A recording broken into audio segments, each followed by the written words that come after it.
'దేవర' ఎంత పెద్ద హిట్ అయిందో మనందరికీ తెలుసు. First day collections 170,00,00,000. అయితే అంత కలెక్షన్ ఎలా వచ్చింది? సినిమా అట్టర్ ఫ్లాప్ బాగోలేదు అని కొన్ని సోషల్ మీడియా పేజీల ద్వారా ట్రోల్ చేస్తున్నారు. ముఖ్యంగా పవన్ కళ్యాణ్ అభిమానులు, మెగా అభిమానులే. ఎందుకంటే కొరటాల శివ గారు గతంలో తీసిన 'ఆచార్య' సినిమా అట్టర్ ఫ్లాప్ అయింది.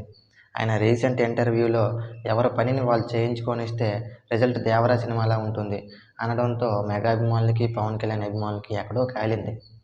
దీంతో విపరీతమైన ట్రోలింగ్ స్టార్ట్ చేశారు.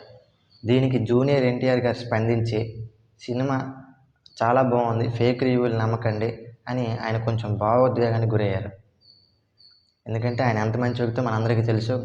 మొన్న రీసెంట్గా తన అభిమానికి క్యాన్సర్తో బాధపడుతుంటే ఆయనకి భరోసా ఇచ్చి తన సొంత డబ్బులతో 50,00,000 ఖర్చు పెట్టి ట్రీట్మెంట్ చేయిస్తున్నాడు.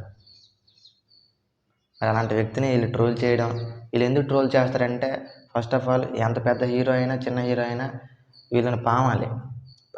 పవన్ కళ్యాణ్ని, చిరంజీవిని వీళ్ళని పొగిడితే వీళ్ళు యాక్సెప్ట్ చేస్తారు. అవతల హీరోని, చిన్న హీరో అవని, పెద్ద హీరో అవని.